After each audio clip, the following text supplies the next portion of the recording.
nekkoon ci période de garsa garsa état de non droit boobu mu kenn mënu ko comparer lu fi xewoon autant de la manifestation bu ñu gisoon 2000 à période boobu noonu kenn mësu ko gis fii en terme de répression tamit lu ñu gisoon kenn mësu ko gis fii donc loolu defe naa boobu nañ ko umb ba mu rafet sànni ko ci géej ñi dépassé période boobu noonu parce que lu ci nekk dafa non période boobu gars yi dañ ko maintenant bañ a dépassé de. non dañ ko war a ko war a dépassé souvent maintenant ci kaw Pape Malick Ndour gis nga perception bi nañ ci taxaw gis nga tey bu ñu taxawee di rafetal que le maître de poursuite am na droit même bu la soxlee nii léegi nii mu ñëw jët si la affaire yooyu noonu c'est vrai que même bu ko amee dafa am loo xam ne du question droit kese am na loo xam ne c'est aussi question de perception ak question de bon sens la am na même sa doom sa boobu sa kër bu fa nekkee am na waaw d'humanisme am na yoo xam ne sax sa kër bu fa nekkee même donte am nga droit boobu na am na yoo xam ne da nga ko war a jomb sa bopp est-ce que vous comprenez mais nag Pape Malick Ndour dañ ko jëli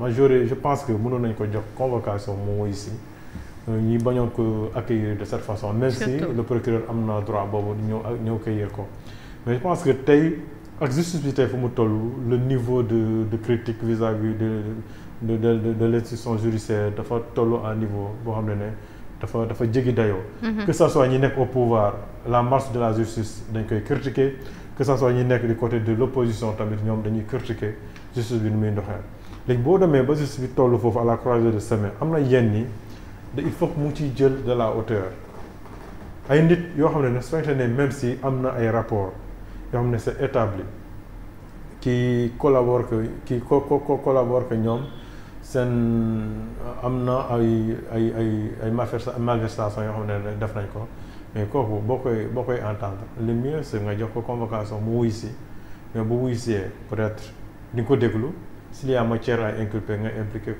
inculper ko def nañ ko avec Aliou Sall mu ñuy dem jëli ko finalement ñu gis fu mu mujjee donc foofu loolu laay wax ni démarche boobu noonu on doit éviter ça parce que qu'est-ce que à la longue ce qui va se passer c'est quoi mooy dañ lay cueillir ñuy mettre la en garde à vue au bout de 48 heures ñu bàyyaat la nga dem finalement image boobu noonu ce que ça renvoie rafetul quoi rafetul surtout am na solo donc loolu mooy xibaar bi nga xam ne jotoon nañ ko ci affaire Prodac bi nga xam ne kii di Pape Malick Ndour jamono ji daal dinañ ko libéré mën nañ ne sax liberté provisoire sous bracelet électronique loolu lañ jot comme xibaar donc ñu yeggali fi ñu tolloon ci li nga xam ne rek moom mooy préfet dogal bi mu daal di jël interdire li nga xam ne moom mooy rassemblement bi nar a am foofule ca VDN 3 donc ñu continuer ko at Diédhiou.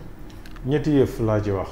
d'abord opposition bi je pense que ñoom ils sont dans une position de réaction. c'est vrai que c'est leur liberté le plus absolue ñu xool bés bu leen neex ñu organiser ko. mais dama jàpp ni. Pastef woote na le 8 ñoom tamit ñu gaawtu ñu tenir le 8 ñu ne ñaxtu national. C'est leur droit le plus absolu mais man en tant que citoyen am naa aussi observer seen démarche su ma koy observer li ma ci gis mooy position de réaction alors que tey Sénégal dafa tollu niveau boo xam ne suñu opposition bi war nañu nekk dans une offre programmatique. woon Sénégal yi ñun voilà ce qu'on vous propose au-delà des critiques au-delà du ñaxtu mais nañu proposer nañu indi ay alternatives ñu ne ñun lii la ñu proposer bon ils ont choisi autre chose ñi pour tenir le même jour seen rassemblement bi tant mieux autre chose mooy au niveau de suñu administration bi foofu tamit il faut ñu xoolaat ko suñu administration bi ni muy fonctionner ça n'aide pas le développement de notre pays lenteur yi dafa bëri comment ça fait-il une organisation qui introduit une demande de rassemblement le 29 lañ ko introduire nga toog jusqu'au 6 une manifestation qui était prévue le 8 nga toog jusqu'au 6 à 2 jours du rassemblement nga ne est-ce que doo délocaliser manifestation jusqu'au 7 ah waaye jusqu'au 7 waaw nga toog jusqu'à 2 jours du meeting nga ne est-ce que doo leen délocaliser. du 2 jours kay benn journée la. waaw ndax tey lañ jot mais loolu information suñu administration bi loolu ni ñu koy ni ñu doxee noonu seen lenteur yi tamit lan mooy problème bi. mais su fekkee ne koo xam ne indi na la kayit depuis le 29 tu avais toute la latitude nga xool bien avant nga may leen su fekkee ne da nga koy délocaliser. mais nga wax leen ngeen délocaliser ko su fekkee ne da nga koy interdire nga teeloon ko wax ñu xam fu ñu féete. surtout maintenant defuñu ko ñu xaar à quelques jours ñu ne nañ koy délocaliser ñoom tamit dañoo taxaw ñu ne dañuy tenir ils vont maintenir la manif au même lieu maintenant qu'est-ce que le préfet va faire man su ma ko doon digal mooy na bàyyi manifestation bi mu tenir. parce que bu defee leneen rek si lay indi à mon sens hors trouble à l'ordre public parce que bu ko teree rek defe naa dina doon gàkk-gàkk si suñu démocratie or que man je pense que tey am na une manifestation de l'autre côté boo xam ne dafa war a am au niveau du stade nga xam ne pouvoir bi moo fay nekk au même moment ñi gis une manifestation réprimée wala interdite wala ay problème boo xam ne manifestant entre les forces de l'ordre ñoo xam ne dañuy nekk fi di ñaxtu bon image bu muy renvoyé ci suñu démocratie day doon image bu négative. mais Diédhiou selon Bougane Gueye Dany moom mi nga xam ne moo statut sax motif yi tax ñu daal di leen wax ngir ñu déplacer manifestation bi mooy comme quoi que ni ki nga xam ne moom mooy Ousmane Sonko VDN bi lay jaax donc ñoom waruñoo amal seen rassemblement foofu. waaw non loolu même bu nekkee loolu mun na nekk motif boo xam ne peut-être mun nañ koo accepter puisque bu dee foofu lay jaar mun nañ koo accepter quand même. mais amul beneen yoon bu mu war a mun a jaar. mais le timing bi moo ma posé problème. le timing bi. mooy nga xaar à 2 jours nga ne ñoom nañ ko délocaliser. à 20 jours 24 heures. à 24 heures. de la manif nga ne na ngeen toxal seen manifestation bi. man loolu moo ma posé problème. surtout ngeen def annonce bi. ba Sénégalais yëpp yëg que ne foofu ngeen préparé ko lépp. waay donc mënoon na jël les devants pour que fekk ne ñii dafa leen di demander ñi délocaliser ko mu ngi peut-être ñu mënoon nañu toog sekk waxtaan. ba ñu trouver consensus ñu mën ko délocaliser. mais même ñooñu bu ñu demee ba quelque soit même sax bu ko teeloon wax ñoom ñi tenir ni dañ koy def le même jour. mais je crois que mën na ko encadrer. parce que tey suñu démocratie toll na à un niveau où par exemple ñoom ñi nekk fii di manifester Ousmane Sonko jaar à la VDN certainement yuuxu yi du ñàkk mais même yuuxu yi bu amee sax loolu ça participe à la vivacité de notre démocratie. moom day def mobilisation moom tamit. non mobilisation gunge national wala. wax naa ko gunge national nañ ko bàyyi. gis nga les sorties de Ousmane Sonko ñun ñoo ko doon couvrir lan. waay. tu vois la foule qui non li may wax en fait gunge national bi. nañ ko arrêté. seen meeting bi ñu def nii gisuma demande d'autorisation. demande d'autorisation ça c'est la première des choses.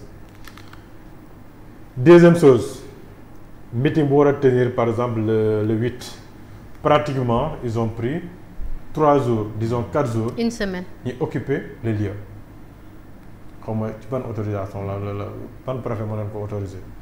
loolu c'est la deuxième des choses. la troisième chose nga ne rassemblement ngay organisé nga war a def caravane dem di jëli PM je pense que man PM su ma koy digal na wax ces militants là nañ ko xaar tey moom laa même bu dul PM da ngay gis département bu ne dañ la naan ñun dañuy doxee fi nga xam ne moom lañ jógee ba Parcelles cela veut dire que ne dañuy def rassemblement ñu jógee foofu 10 heures ñoom ñëpp ñu dox ba fi nga xam ne moom mooy Parcelles parce que gis naa communiqué yu bëri Géejawaay am na ñoo xam ne nee nañ dañuy regrouper maanaam ànd dox ba Parcelles cela veut dire que ne foofu dinañ freiner circulation bi. fii tamit la même chose foofu la war a sévère. c'est ça aussi loolu nag moo war a indi trouble à l'ordre public. loolu warta am PM tamit buy ñëw c'est vrai du ñàkk dina am cortège bu ko xam ne. boo sànnu nee na dañ koy gunge dañ koy jëli. dina am cortège boo xam ne bu koy mais nañ ko def cortège bu réduit. boo xam ne pas le PM le chef du parti PM jël na congé. waaw d'accord Ousmane Sonko bu ñu ko naree gunge bu ñu ko naree gunge. ba ci meeting bi man je pense que mënoon nañu ko def un cortège très réduit bu mun lee jaar fale au niveau de la VDN mu changé itinéraire mu ñëw fekkee kii mu ñëw teewu kii bi ci meeting bi wax lu muy wax bu paree aussi nit ñi nañu dugg seen oto ku nekk ñibbi. parce que loolu la quoi mais kenn ku ne bu naree jógee fu mu naree jógee def caravane ñëw foofu mais loolu finalement nekkatul rassemblement. loolu marche lay doon. or man gisuma ñoom seen demande bi maa ngi koy xaar ba léegi demande d'autorisation kañ lañ ko dugal. suba dina génn fajar autorisation bi préfet bi tamit kañ lañ ko autorisé ak depuis combien de jours na autorisation bi génn. loolu c'est des interrogations la manifestation boo xam ne c'est le 8 la terrain bi yaa ngi koy occupé pendant pratiquement plus de 4 jours loolu on doit s'interroger loolu lan mooy. dañuy delluwaat ci slogan bi ñu doon wax jamonoy Macky Sall rek dëkk ku ma am ndey ku ma amul ndey la c'est ça nan la mu ne nekk. tey ku ko xamante ne par exemple yaa ngi am na ñoo xam ne ñu ngi seen auto école foofu la ñuy dawalee foofu la ñuy defee seen cours yi. tey ñooñu pendant ces jours là duñ ko mën a def foofu. loolu day impacter population bi tamit. surtout donc autorisation bi kan moo leen ko jox. dina génn suba Thierno Malick. waa jërëjëf daanaka Diédhiou wax na wax ji xam nga tey d'abord su ma revenir sur les faits mooy le président du parti